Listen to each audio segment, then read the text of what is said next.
அனைவருக்கும் வணக்கம். கதை நேரத்திற்கு தங்களை வரவேற்கிறேன். பாண்டிமாதேவி 3ஆம் பாகம், அத்தியாயம் 7. இருளில் எழுந்த ஓலம். பிச்சுவையும் கூட்டிக் கொண்டு வாருங்கள், 3 பேராக ஓடிப்போய் பார்க்கலாம். அந்த அரியா பெண் எங்கே தவிக்கிறாளோ என்று ராஜசிம்மன் சக்கசேனாபதியை துரிதப்படுத்தினான். அத்தனை ஓசைகளுக்குமிடையே அந்த பெண் குரல் ஓலம் இன்னும் அவர்களின் செவிகளில் விழுந்து கொண்டுதான் இருந்தது.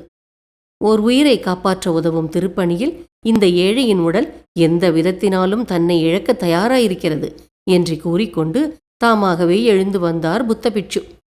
அந்த மழையையும் காற்றையும் பொருட்படுத்தாமல் அவர்கள் 3 பேரும் சிறிது தூரம் ஓடிப்போய் தேடி பார்த்தார்கள்.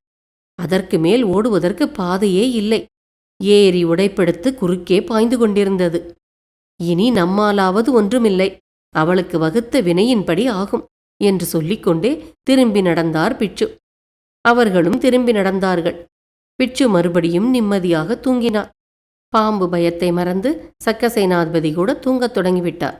தண்ணீரை தாங்குகிற பளிங்கு கிண்ணம் மாதிரி உணர்ச்சிகளை உணர்த்தும் அவற்றுக்கு இரையாகாமல் வாழ இந்த 2 வயதான மனிதர்களும் எங்கேதான் கற்றார்களோ என்று விழித்திருந்த ராஜசிம்மன் எண்ணி வியந்தான்.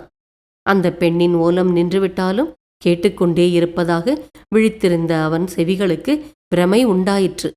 காற்றிலும் மழையிலும் இருளிலும் அந்த காட்டுக் கட்டிடத்தில் விழித்துக்கொண்டு உட்கார்ந்திருக்கும் தன்மேல் தானாகவே ஒரு வெறுப்பு தோன்றிற்று அவனுக்கு.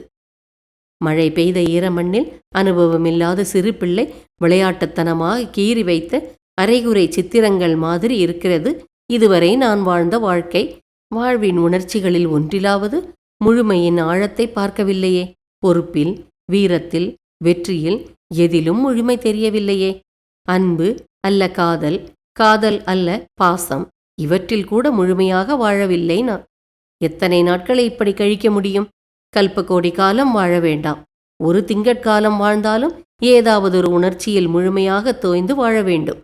ஊழி ஊழியாக வாழ்வதை விட இந்த சிறிது காலத்து முழுமை உயர்ந்தது, பெரியது, இணையற்றது. முழுமையை பற்றி நினைத்தபோது அவனுக்கு மதிவதனியின் நினைவு வந்தது. இடுப்பில் இடைக்கச்சத்துடன் சேர்த்து பிணைத்து கொண்டிருந்த சிறிய பட்டுப்பையை திறந்தான். இருளிலும் தன் நிறத்தையும் ஒளியையும் தனியே காட்டும் அந்த பொன்னிற வலம்புரி சங்கை எடுத்தான். பித்தன் செய்வது போல் கண்களில் ஒற்றிக்கொண்டான். கை விரல்களால் வருடியவாறு மடியில் வைத்து கொண்டான். கப்பலில் தான் பாடிய கவிதை நினைவு வந்தது அவனுக்கு.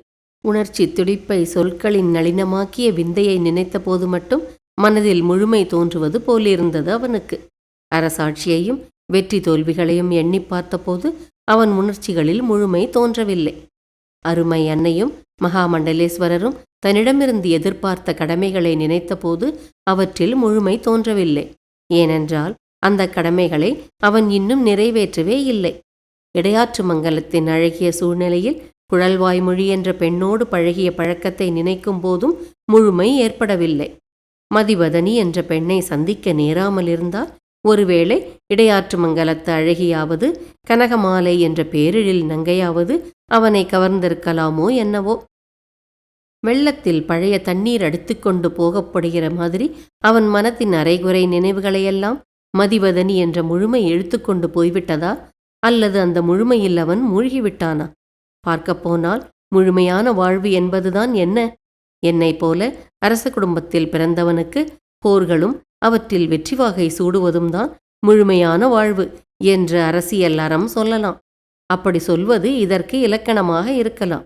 ஆனால் அது மட்டும் எனக்கு முழுமையான வாழ்வாக தோன்றவில்லையே.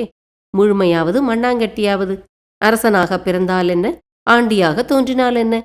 பிறப்பது மண்ணில்தானே, வாழ்வதும் மனிதனாகத்தானே. மனிதனுடைய வாழ்க்கை அது ஒரு ஓட்டைப்பானை. ஒரு பக்கம் முழுமை கண்டால் இன்னொரு பக்கமாக ஒழுகி விடுகிறதே. ஒன்றை நினைவாக அனுபவித்தால் இன்னொன்றை இழக்க வேண்டியதுதான். நிறைவு முழுமையெல்லாம் அமர வாழ்க்கையில்தான் உண்டு போல் இருக்கிறது. தேனீக்களை விரட்டாமல் தேனடையிலுள்ள தேனை குடிக்க முடியுமா? வாழ்க்கையிலுள்ள துன்பங்களை போக்காமல், குறைகளை நீக்காமல் முழுமையும் நிறைவும் காண்பது எங்கே? அறத்தையும் அன்பையும் கருணையும் கொண்டே வாழ்ந்துவிட என் தாய்க்கு ஆசை. அறிவையும் சூழ்ச்சியையும் கொண்டே வாழ்ந்துவிட மகாமண்டலேஸ்வரருக்கு ஆசை. படைகளையும் போர்க்களங்களையும் உடல் வன்மையும் கொண்டே வாழ்ந்துவிட வல்லாளத்தேவனுக்கு ஆசை. இந்த ஆசைகள்தான் முழுமையான வாழ்வா? குழல்வாய்மொழி என்ற பெண்ணுக்கு கூட என்னையும் எனது அரசபோக ஆடம்பரங்களையும் தனதாக்கிக் கொள்ளும் ஆசை இருக்கிறது. என்னுடைய பதவியும் பெருமையும் தகுதியும் தெரியாமலே என் மேல் அன்பு செலுத்தவும் ஒரு பெண் இருக்கிறாள். அவளுக்கு என் மேலிருக்கும் அன்போ எனக்கு அவள் மேலிருக்கும் அன்போதான் முழுமையானதா? எது முழுமை, எது நிறைவு, அழியாது எது, பரிபூரணமான வாழ்வு எது? என்னை போன்ற பெரிய அரச மரபின் வழித்தோன்றலாக வந்த ஓர் இளைஞனுக்கு அது எப்படி கிடைக்கும் என்று இப்படி உருக்கமான பல நினைவுகளை மனதில் அசை போட்டு கொண்டிருந்தான் ராஜசிம்மன். பொழுது விடிவதற்கு சிறிது நேரத்திற்கு முன் சக்கசேனாபதியும் புத்தபிட்சுவும் தூக்கம் விழித்து எழுந்திருந்த போது வாசற்படியில் சாய்ந்து உட்கார்ந்தவாறே ராஜசிம்மன் கண்ணயர்ந்திருப்பதைக் கண்டனர். அவன் மடியில் சிறிய குழந்தை ஒன்று படுத்து தூங்குவது போல் அந்த சங்கு கிடப்பதை பார்த்து சக்கசேனாபதி சிரித்து கொண்டார். முதல் நாள் காற்றும் மழையும் ஓய்ந்து போயிருந்தன. எனினும் அந்த மழையும் புயலும் உண்டாக்கிய சீரழிவுகளும் அலங்கோலங்களும் கண் பார்வை சென்ற இடமெல்லாம் தெரிந்தன. வானம் அழுக்கு நீக்கி வெளுத்து விரித்த நீலத்துணி போல் வெளிவாங்கி இருந்தது. அவர்களுடைய குதிரைகள் நனைந்து நிறங்கலைந்த மேனியோடு கட்டடத்துக்கு அருகில் ஒண்டிக்கொண்டு நின்றன. குமார பாண்டியனை தொட்டு எழுப்புவதற்காக அருகில் சென்றார் சக்கசேனாபதி. ஆழ்ந்த தூக்கமில்லாமல் கண்களை மூடி சோர்ந்து உட்கார்ந்திருந்ததனால் அவருடைய காலடி ஓசையை கேட்டே விழித்து கொண்டான் அவன். சங்கை எடுத்து பட்டு பைக்குள் போட்டுக்கொண்டு எழுந்து நின்றான். சக்கசேனாபதியை பார்த்து, அடடா, பொழுது விடியப் போகிறது போலிருக்கிறது, நாம் புறப்படலாமா? நண்பகலுக்குள் எப்படியும் தமனன் தோட்டத்தில் இருக்க வேண்டும் நாம் என்றான். அவசரப்படாதீர்கள் இளவரசே, நேற்று மழையிலும் காற்றிலும் மரங்கள் ஒடிந்து பாதையெல்லாம் சீர்கெட்டிருக்கிறது. ஏரி உடைப்பினால் வேறு வழிகள் அழிந்திருக்கலாம். முதலில் சிறிது தொலைவு சுற்றித் திரிந்து பாதைகளை சரிபார்த்து கொண்டு வருவோம் என்றார் சக்கசேனாபதி. தம்பி, பெரியவர் சொல்கிறபடி கேள். நிதானமாக பாதையை பார்த்து கொண்டு புறப்படுவதுதான் நல்லது. அவசரம் வேண்டாம்.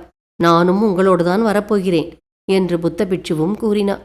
குதிரைகளை அங்கேயே விட்டுவிட்டு மூவரும் வழிகளை சுற்றி பார்க்க கிளம்பினார்கள். பெரிய பெரிய பாதைகளெல்லாம் நீர் தேங்கி வழியெல்லாம் சேரும் சகதியுமாக இருந்தது.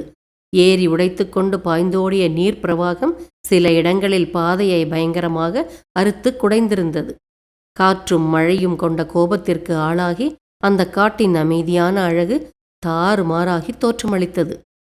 கண்ணுக்கு தெரிகிற காட்சிகளை பார்த்தால் நேற்றிரவு அந்த பெண் உயிர் பிழைத்திருக்க முடியும் என்று என்னால் நம்ப முடியவில்லை. பாவம், அவள் தலையில் எழுதியிருந்தது அவ்வளவுதான் போலிருக்கிறது என்று புத்தபிட்சு பரிதாபமான குரலில் கூறினார். அவர் தம் வார்த்தையை சொல்லி முடிக்கவும், அதோ பாருங்கள் அடிகளே, யாரோ விழுந்து கிடக்கிறார் போல் இருக்கிறது என்று முகத்தில் பயமும் வியப்பும் படர சக்கசேனாபதி ஒரு புதரை கை நீட்டி காட்டி கூச்சலிடவும் சரியாக இருந்தது. முதல் நாள் இரவு தண்ணீர் பாய்ந்து ஓடிய அடையாளம் அங்கே தெரிந்தது. மரக்கிளைகளின் முறிவுகளும் செடி கொடி தூறுகளின் அடர்ந்து பின்னி கிடந்த புதரில் தண்ணீர் இழுத்து வந்து சொருகினார் போல அந்த உடல் கிடந்தது. தோற்றத்திலிருந்து பெண்ணுடல்தான் என்பதை தெரிந்து கொள்ள முடிந்தது. அந்த பாவி பெண்ணாகத்தான் இருக்கும். நேற்று நான் எவ்வளவு ஆதரவோடு அவளிடம் பேசினேன். எப்படியாவது அவளை காப்பாற்றிவிட வேண்டும் என்ற எண்ணம்தான் என் உள்ளத்தில் உறுதியாயிருந்தது. ஆனால் புத்த பகவான் திருவுளம் வேறாயிருந்திருக்கிறது. அட பாவமே, நேற்றே நான் சொல்லியபடி கேட்டிருந்தால் இப்படி ஆகியிருக்காதே. வாருங்கள் போய் பார்க்கலாம் என்று முன்னால் ஓடினார் புத்தபிட்சு. ராஜசிம்மனும் சக்கசேனாபதியும் அவருக்கு பின்னால் ஓடினார்கள். பிட்சு அந்த பெண்ணின் உடைகளை சரி செய்துவிட்டு, அவள்தான் ஐயா, அநியாயமாக செத்து தொலைத்திருக்கிறாள் என்று கூறிக்கொண்டே அந்த உடலை புதருக்குள்ளிருந்து வெளியே தூக்கி வந்து முகம் தெரியும்படி தரையில் கிடத்தினார். சக்கசேனாபதியின் விழிகளில் அனுதாபம் மின்னியது. கண்களில் சந்தேகமும் பீதியும் மிளிர கொஞ்சம் கீழே குனிந்து அந்த முகத்தை உற்று பார்த்தான் ராஜசிம்மன். அவன் முகம் பயத்தால் வெளிரி வாய் கோணியது. அடுத்த கணம் அவன் வாயிலிருந்து வெளியேறிய ஒரு பெயர் அந்த காடு முழுவதும் எதிரொலித்து அலறிக்கொண்டிருந்தது.